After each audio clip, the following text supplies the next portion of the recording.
സ്വതന്ത്ര ഭാരത ഭൂവില്ലതിനി നാം കുതന്ത്ര ഭരണക്കാരുടെ കെണിയാൽ പിറന്ന നാടിനെ വെടിഞ്ഞിടാൻ പറഞ്ഞിറങ്ങിയാൽ വിടുമോ അവരുടെ കുടിലത പടയത് കടലിതിനടിയിലായി പെടുത്തിടും നിജമേ.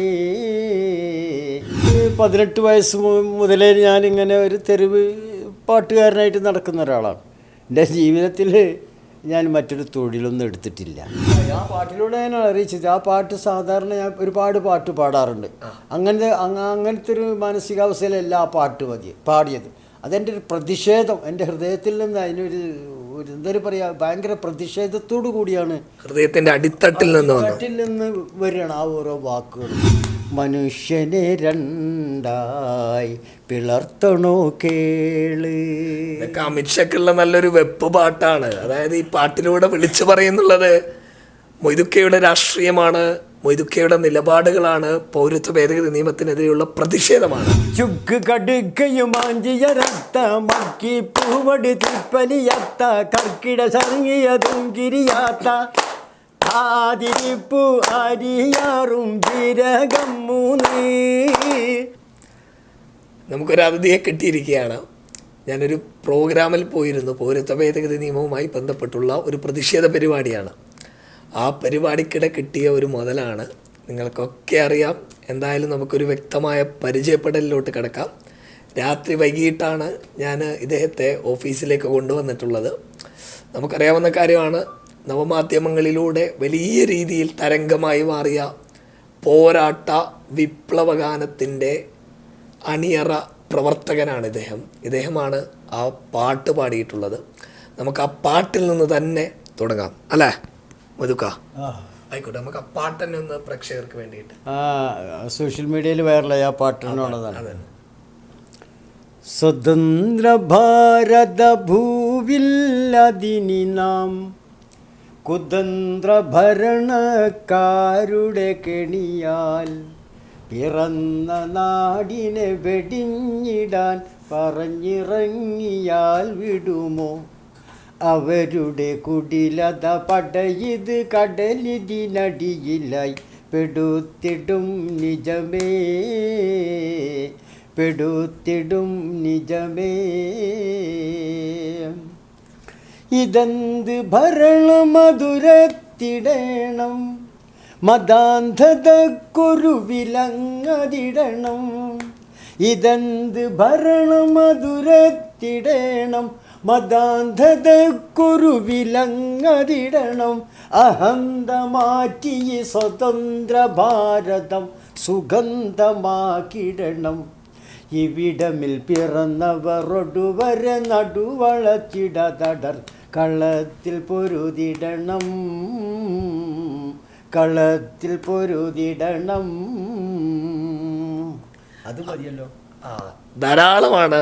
ഈ പാട്ടിലൂടെയാണ് നമുക്ക് നമ്മുടെ വിടൽ കെ മൊയ്തു അല്ലെങ്കിൽ വിടൽ കെ മൊയ്തു ഇക്ക നമ്മുടെ കേരളക്കരയെ പിടിച്ചു കുലുക്കിയത്. ഇന്ന് നമ്മുടെ കാസർഗോഡിനെയും ഇദ്ദേഹം പിടിച്ചു കുലുക്കി. നമുക്ക് അദ്ദേഹത്തിൻ്റെ വിശേഷങ്ങളിലേക്ക് പോകാം. എവിടെ നിന്നായിരുന്നു ഈ തുടക്കം? ഇന്ന് ഈ വിപ്ലവ പാട്ടുകാരനെ എല്ലാവർക്കും ഇഷ്ടമാണ്. എവിടെ നിന്നായിരുന്നു തുടക്കം എന്ന് പറഞ്ഞാൽ 18 വയസ്സ് മുതലേ ഞാനിങ്ങനെ ഒരു തെരുവ് പാട്ടുകാരനായിട്ട് നടക്കുന്ന ഒരാളാണ്. എൻ്റെ ജീവിതത്തിൽ ഞാൻ മറ്റൊരു തൊഴിലൊന്നും എടുത്തിട്ടില്ല. പിന്നെ ഇങ്ങനെ നടക്കുന്നതിനിടയിൽ അപ്രതീക്ഷിതമായിട്ടാണ് ഇങ്ങനെ ഈ പൗരത്വ ഭേദഗതി നിയമത്തിനെതിരെയുള്ളൊരു പാട്ട് പാടാനുള്ളൊരു ചാൻസ് കിട്ടിയത്. അത് പറയുകയാണെങ്കിൽ ബദറുദ്ദീൻ പാറന്നൂർ എന്ന് പറയുന്ന രചയിതാവ് ഒരു പാട്ടെഴുതി, അദ്ദേഹം അതൊരു ഗായകനെ കൊണ്ട് പാടിച്ചു. അപ്പോൾ അതുപോലെ തന്നെ ഒരു മ്യൂസിക്കില്ലാതെ പാടുന്ന ഒരാളെ അന്വേഷിച്ചു എന്നാണ് എനിക്ക് തോന്നുന്നത്. എന്തായാലും ആ അന്വേഷണം എന്നിൽ എത്തിച്ചേർന്നു.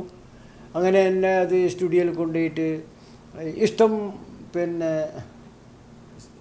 ഇഷ്ടം മീഡിയ എന്ന് പറയുന്ന ഒരു എന്താണ് അയാളെ പേര് ഇവിടെ തന്നെ മുനീർ വാഫി എന്ന് പറയുന്ന ഒരാൾ, അദ്ദേഹത്തിൻ്റെ കെയർ ഓഫിലാണ് അത് ഞങ്ങൾ റെക്കോർഡ് ചെയ്തത്. പിന്നെ അങ്ങനെയാണ് ആ പാട്ട് പുറത്തിറങ്ങിയതും. അത് പ്രതീക്ഷിക്കാതെ, ഞാൻ അങ്ങനെ ഉദ്ദേശിച്ചിട്ടില്ല. നമ്മളിപ്പോൾ ഈ വായ്പാട്ട് പാടിയാലൊന്നും ഇപ്പോൾ അത് അത്ര വൈറലാകുന്ന ലക്ഷണമൊന്നും ഉദ്ദേശിച്ചിട്ടില്ല. പക്ഷേ അത് അപ്രതീക്ഷിതമായിട്ട് അത് വൈറലായി എന്നൊക്കെ കേട്ടപ്പോൾ ഞാൻ തന്നെ വയറാകെ കാളി. അപ്പോൾ ഇത് വൈറലാക്കിയതിന് പിന്നിൽ ആരാണ് പിന്നിൽ പ്രവർത്തിച്ച ആളുകൾ? പിന്നിൽ പ്രവർത്തിച്ച് ഒന്ന് രചയിതാവും മറ്റൊന്ന് ഇഷ്ടം മീഡിയ യൂട്യൂബിൽ അപ്ലോഡ് അവരാണ് മുനീർ വാഫി പറഞ്ഞ അവരാണ് അപ്ലോഡ് ചെയ്തത്. എനിക്കതിനൊന്നുമില്ല. നമ്മൾക്ക് പൗരത്വ ഭേദഗതി നിയമവുമായി ബന്ധപ്പെട്ട് പാട്ടിലൂടെ നിങ്ങൾ നിങ്ങളുടെ പ്രതിഷേധം അറിയിക്കുമ്പോൾ എന്താണ് ഈ പൗരത്വ ഭേദഗതി നിയമത്തെക്കുറിച്ച് പറയാനുള്ളത്?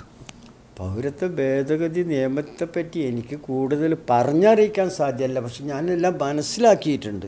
കാരണം ഒരുപാട് പ്രാസംഗികന്മാർ പ്രസംഗവും, അത് മാത്രമല്ല ഞാനൊക്കെ ഡെയിലി പേപ്പറും പിന്നെ ന്യൂസൊക്കെ കാണുന്ന ആളാണ്. അപ്പോൾ അതിൻ്റെ പേരിൽ അതിൻ്റെ ഭവിഷ്യത്തുകളും ഒക്കെ അത് എത്രത്തോളം ഒരു ഭവിഷ്യത്താണ് നമുക്ക് എന്നുള്ളതൊക്കെ ഞാൻ മനസ്സിലാക്കിയിട്ടുണ്ട്. പക്ഷെ അത് മറ്റൊരുത്തർ പറഞ്ഞ് മനസ്സിലാക്കി കൊടുക്കാനുള്ള ഒരു വാചാലത എനിക്കില്ല. പക്ഷേ നമുക്ക് പാട്ടിലൂടെ ഒന്ന് അറിയിക്കാമല്ലോ. ആ പാട്ടിലൂടെ ഞാൻ അറിയിച്ചത്, ആ പാട്ട് സാധാരണ ഞാൻ ഒരുപാട് പാട്ട് പാടാറുണ്ട്. അങ്ങനത്തെ ഒരു മാനസികാവസ്ഥയിലല്ല ആ പാട്ട് പാടിയത്. അതെൻ്റെ ഒരു പ്രതിഷേധം, എൻ്റെ ഹൃദയത്തിൽ നിന്ന് അതിനൊരു എന്തൊരു പറയുക, ഭയങ്കര പ്രതിഷേധത്തോടു കൂടിയാണ്, ഹൃദയത്തിൻ്റെ അടിത്തട്ടിൽ നിന്ന് വരികയാണ് ആ ഓരോ വാക്കുകളും. അതാണ് അത്രയും ഒന്ന് വൈറലാകാൻ കാരണം എനിക്ക് തോന്നുന്നു. സാധാരണ പല പാട്ടും പാടുന്നത് വായുകൊണ്ട് പാടുകയാണ്. പക്ഷെ ഇത് നമുക്കെല്ലാം ബാധിക്കുന്ന ഒന്നാണല്ലോ. നമുക്ക് ഇന്ത്യൻ ജനതയ്ക്ക് ഒന്നായിട്ട് ബാധിക്കുന്ന ഒരു കാര്യമാണ്. അതിൻ്റെ ഭവിഷ്യത്തുകൾ നിങ്ങളെ പറഞ്ഞറിയിക്കാൻ എനിക്ക് അറിയില്ല. എന്നിരുന്നാലും എനിക്കറിയാലോ. അതെൻ്റെ ഹൃദയത്തിൽ വെച്ചുകൊണ്ടാണ് ഞാനൊരു എന്തോ ഒരു മൊയ്തുഖാനോട് ഞാനൊരു കാര്യം പറയട്ടെ. മൊയ്തുഖാൻ്റെ ഹൃദയത്തിൽ നിന്ന് ആ പാട്ട് വന്നതുകൊണ്ടാണ് ജനഹൃദയങ്ങളിലേക്ക് ആ പാട്ട് കയറിയതും ഇന്ന് മൊയ്തുഖ കാസർഗോഡ് എത്താനുള്ള കാരണവും ജനങ്ങളുടെ ഹൃദയത്തിൽ മൊയ്തുഖ ഉള്ളതുകൊണ്ട് തന്നെയാണ്. ശരിയായിരിക്കും, ഞാനും മനസ്സിലാക്കുന്നുണ്ട്. ഞാൻ എന്തൊരു പ്രത്യേക ഒരു കഴിവ് എനിക്ക് പാടുമ്പോൾ പടച്ചോൻ തന്നിട്ടുണ്ട്. ഇത് തോന്നുന്നുണ്ട് ഒരു ഊർജ്ജം കിട്ടി, ഒരു ഊർജ്ജം. കാരണം ആ വെളുത്ത കുട്ടിയിലെ തുരത്തിടാനായി എന്നൊക്കെ പറയുന്നുണ്ടല്ലോ.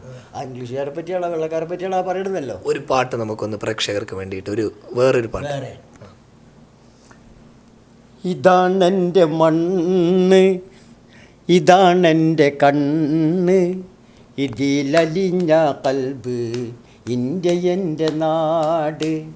ഇതാണെൻ്റെ മണ്ണ്, ഇതാണെൻ്റെ കണ്ണ്, ഇതിലലിഞ്ഞ കൽബ് ഇന്ത്യ എൻ്റെ നാട്.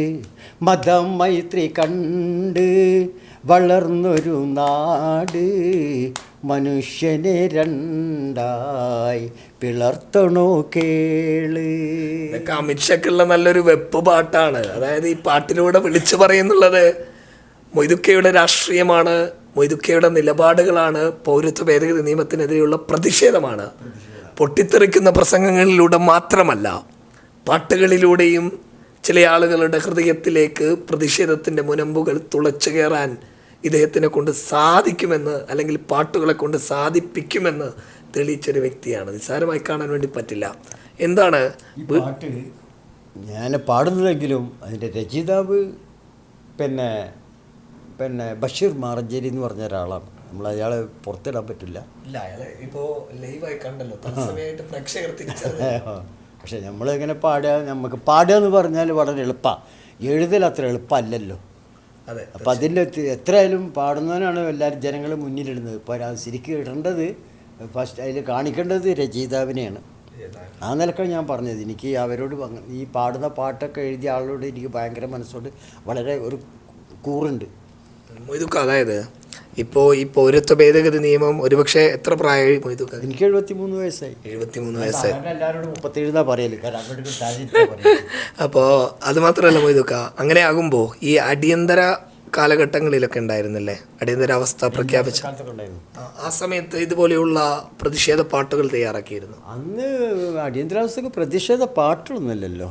അന്ന് അങ്ങനെയൊന്നും ഒന്നും ഉണ്ടായിട്ടില്ല.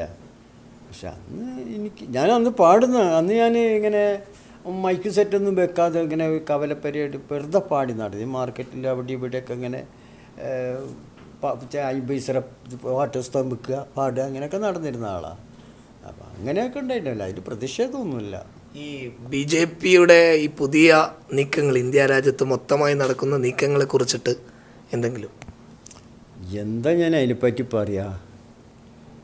അതിപ്പോൾ നമുക്ക് എത്രയായാലും അനുകൂലമല്ല, പ്രതികൂലമാണ്. നമ്മളെ സാരമായി ബാധിക്കുന്ന കാര്യങ്ങളാണ് അവരുടെ പരിപാടിയൊക്കെ പറയാമെന്നല്ലാതെ അതിലപ്പുറം പറയാൻ ഞാൻ... ഇത് ഈ പാട്ടുമായി ബന്ധപ്പെട്ട് പാട്ട് വലിയ രീതിയിൽ വൈറലായതല്ലേ? അതിൻ്റെ പേരിൽ വിദേശത്തൊക്കെ ആൾക്കാർ വിളിച്ചിട്ടുണ്ടോ? ഓ, ധാരാളം. എൻ്റെ ഒരു ഫോണുണ്ട്. ആ ഫോണിൽ വാങ്ങിയിട്ട് ഇപ്പോൾ ഒരു 4-5 കൊല്ലമായി തോന്നുന്നുണ്ട്. ഈ 5 കൊല്ലത്തിനിടയിൽ ഇന്നൊരു ദിവസം വിളിക്കണ ഒരു കോളുണ്ടല്ലോ, അത് ഈ 5 കൊല്ലത്തിനുള്ളിൽ ഒന്നിച്ച് വന്നിട്ടില്ല. അതായത് അത്രത്തോളം ജനങ്ങൾ നമ്മുടെ വിളിച്ചുകൊണ്ടിരിക്കുകയാണ്. അല്ല, ഞാൻ അത്രത്തോളം ജനങ്ങൾ നിങ്ങളെ ഏറ്റെടുത്തത് കൊണ്ടാണ്. അല്ല, ഞാനൊരു കാര്യം ചോദിച്ചോട്ടെ.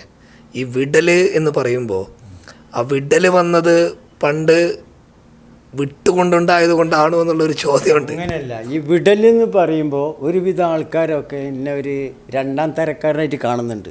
കാരണം അത് ആ പേരുകൊണ്ടാണ്. ഈ വിടൽ പറഞ്ഞാൽ തള്ളൽ എന്നൊക്കെ ഉള്ളൊരു അർത്ഥമാണല്ലോ. പക്ഷെ അങ്ങനെയല്ല, എൻ്റെ വിടൽ അതല്ല. എനിക്ക് ഇന്നത്തെ കാലത്ത് മനുഷ്യർ പല ആശയക്കാരാണ്. അതൊന്നും എനിക്ക് നോക്കേണ്ട ആവശ്യമില്ല. എന്നെ സംബന്ധിച്ചോളം എൻ്റെ 18ാമത്തെ വയസ്സിൽ അന്നത്തെ കാലത്ത് ഒരു വലിയൊരു സൂഫി വര്യനായിരുന്നൊരു വ്യക്തി, അദ്ദേഹത്തിൻ്റെ ഒരു സദസ്സിൽ ഞാൻ ഒരു നേർച്ചയിൽ പങ്കെടുക്കാനിടയായി. അവിടെ ചെന്നു. അവിടെ ഇങ്ങനെ ഭക്ഷണത്തിന് ചെന്നാണ്. 18 വയസ്സിലൊക്കെ ജോലി അന്വേഷിച്ച് ഇങ്ങനെ കറങ്ങുന്നതിനിടയിലാണ് അവിടെ ചെല്ലുന്നത്. അപ്പോൾ ഭക്ഷണം കഴിക്കാൻ വേണ്ടി ചെന്നാൽ വിശപ്പ് സഹിക്കായിട്ട്.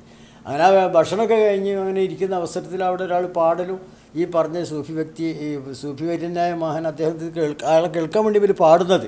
അങ്ങനെ പാടിക്കൊണ്ടിരിക്കുന്നതിനിടെ അയാൾ ഈ മഹാൻ പാടുന്ന ആളോട് പറയണമെന്തറിയോ, ബദറിൽ നിന്ന് രശല് വിട് പാടുന്നല്ല പറയണത്. അല്ല, മഹദീഷിനെ പറ്റി ഒരു വിടലിട്ട റസൂലിൻ്റെ ഒരു മദേഹ വിട്, ഇങ്ങനെയുള്ള വർത്താനം വിടുക എന്നേ പറയുള്ളൂ. പാട്ട് വളരെ ഉഷാറായി അദ്ദേഹത്തിന് തോന്നിയിട്ടുണ്ടെങ്കിൽ ആ വിടൽ ഉഷാറായി എന്ന് പറയും.